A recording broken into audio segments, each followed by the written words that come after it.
everybody. Welcome to Rad on the Web, the website show that looks at the people behind the coolest websites in the world, the ones that we think are great.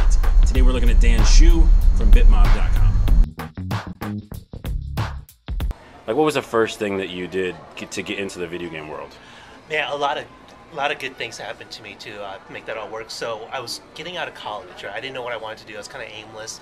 And my significant other at the time suggested, I was like, I don't know what I want to do in life. And then she said, well, why don't you try just sending out your resume to different industries like that you'd like to work in. And I'm like, I love video games. I've always been really fascinated, not only with video games, but the industry itself.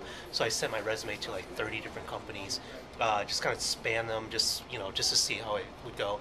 Nothing ever happened. And then 9 months later, EGM, Electronic Gaming Monthly, they called me. And then the editorial director called me. He liked my cover letter, he liked my writing style, and asked if I could submit more writing samples. And I swear, if I didn't have color ID, I would have thought it was a joke, right? Nice. Like, oh, this magazine that I'm reading right now, they called me and wanted me to join the review crew, so that was awesome. And then threw in some more, gave them some more writing samples, and then they interviewed me and then got the job. What year was that? This was 1996. 96, so it's okay. Quite a while ago. Yeah, so this was way back in the day, like really before the internet was really around. So yeah, 97 I feel like is when it came alive. But yeah. And so it was the big episodes of EGM still, right? The big thick ones. Yeah, the big fat magazines. Because I mean back then that's how you got your information, right? It was all gaming magazines. So so I was around back then, and it just worked out really well that they had my resume on file when they were looking for writers. So I just got lucky. Timing was really great. And then so you worked for them for how long, EGM? Let's see, 96 to 2000. Then I went to work for Gamers.com, a new startup. I got all into that. Like, I'm going to get stock options. I'm going to do this internet thing. And then, as most companies did back then, it went belly up. So went back to EGM in 2001, and then I was there until about 2008. Okay, that's a long time. Yeah. Most of my gaming career, I've been in the business for about 15 years now. Most of that is with EGM. Cool. So EGM. And then you started BitMob after that, and you started it not alone. You started with someone else, right? Yeah. So Damian Lin, he used to be the executive producer at OneUp.com, GameVideos.com, and the OneUp Show. So he and I, we left around the same time. I left because just a lot of different reasons. I left, and then I had this idea that I wanted to just do my own thing. I'm like, I should try it. This is a good time. At the time, the economy was good. So at the time when I wanted to do this, it was a good idea. Mm-hmm. Now, in hindsight, maybe I wish I started about a year earlier or something like that, because the economy just went south after we left and decided to venture out on our own. But we just brainstormed. We hooked up with some other people, got a bunch of ideas, saw what we thought was there's like a niche missing in our industry, and which is kind of like more crowdsourced journalism. And we kind of got the idea because back when I was in EGM, like the number one question I got was, how do I get to do what you do? People want to know how they could do what I do for a living. Mm-hmm. So I wrote blogs about it, and they always got a ton of hits. People really were fascinated. So we thought we would build BitMob to give people the opportunity to write. And as a result, so it's not just a site for writers, right? It's really good for that. A lot of people got exposed, and people have picked up professional work from being exposed on BitMob, which is awesome for us. But also, the content they create is really interesting and unique because it's not traditional press.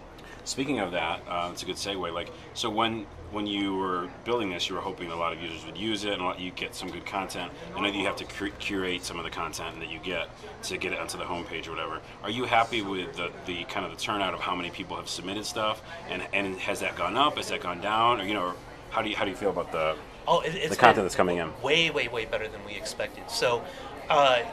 We didn't know. We had no idea how it's going to turn out, right? It's like, are we just going to get a bunch of shit?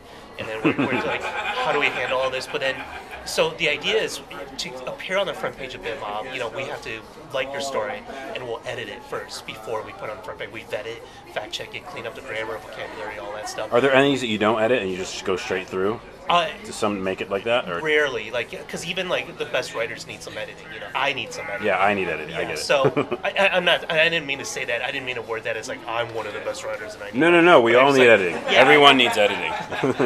As many years as I've been doing it, I'll make mistakes as well. You know? I'll have my girlfriend check over my work and she'll catch things and I'm like, oh, that's embarrassing. But yeah. So is this where I pan over to the girlfriend? No. It is. So. Yeah, but it turned out really well, and then we had all these really creative stories. So what I think our biggest pleasant surprise was the creativity that came out of the community, right? It's like really clever idea. So we had a story. One of the first early success stories was a story called.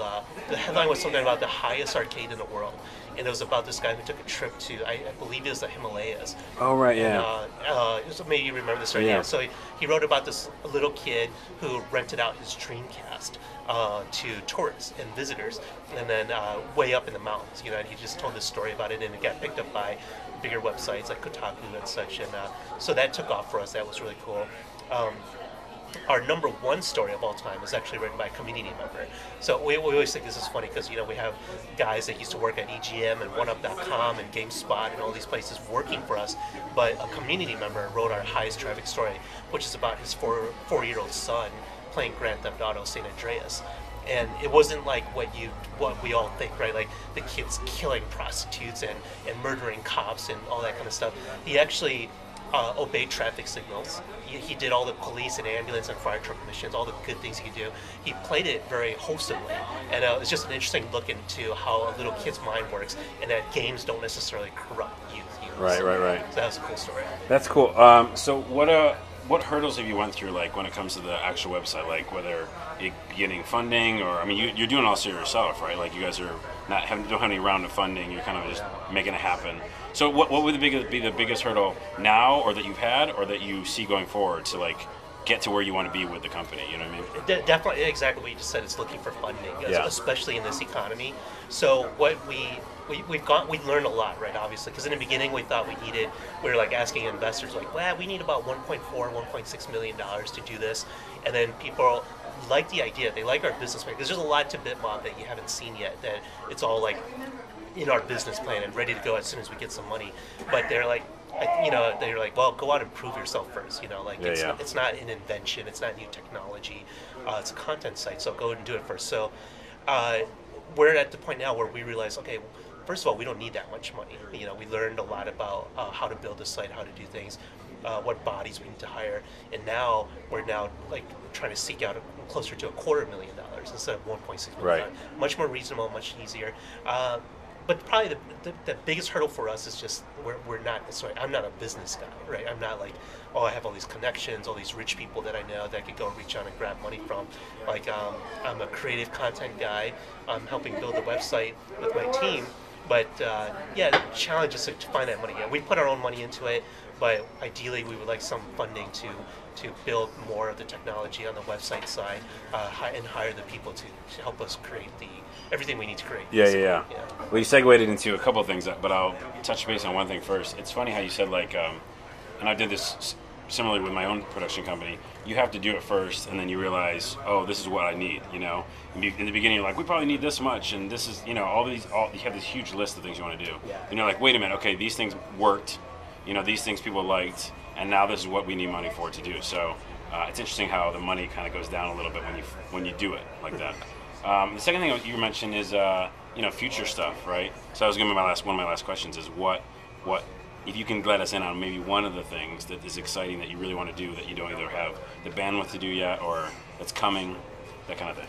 Yeah, I would love to say, but the problem is like, any idea? We have some cool ideas. It's just us. It's not like it's only the internet. This is just for your personal video. Yeah, my personal. I'm gonna put it on my desktop and then.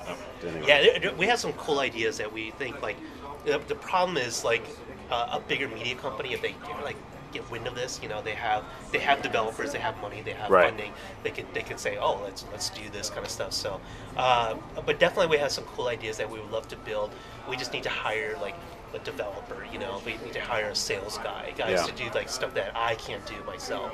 So it's that kind of stuff that's like the challenge of building your own startup. So and then the last question, not question, but last plug is you have a podcast too. I was actually on it recently. When does that go down? Yeah, you've been on it a couple of times now. Yeah, I like it. I don't come back to somewhere I don't like. It's always a good discussion there. So yeah. It's called the Mobcast, MOBCAST. So that's the official podcast of BitMob. You can find it on iTunes, all the regular places. You can find it on our website. And the idea is kind of different. We have 4 people come on, right? All like it could be game industry guys, press guys, developers, anybody from the gaming, that's related to gaming somehow. and then they each come on and they get to pick their own topic to discuss. So it could be like something we're playing now, some recent news announcement, something kind of classic like, hey, what's your favorite Nintendo game of all time, you know, or your favorite classic PC RPG. We've done things like that. Which, by the way, is Ultima. PC RPG is Ultima. 1? Well, the whole franchise, Ultima 7 specifically. Sorry I answered that now in the interview. But yeah, no, we love the podcast, and people should check it out, Mobcast. Cool, thanks, man. Thanks for the interview. Yeah, appreciate it. All right, Thanks for having me on. let's maybe drink, or I'm going to drink. My water. Okay. That's going to do it for today's episode. Hope you enjoyed it. Go to bitmob.com. You can be a writer right on the website. Also, make sure to follow us on Twitter, Rad on the web. That's it. Twitter.com/rad. Until next week. It's like a bison. It's like a deer of some sort.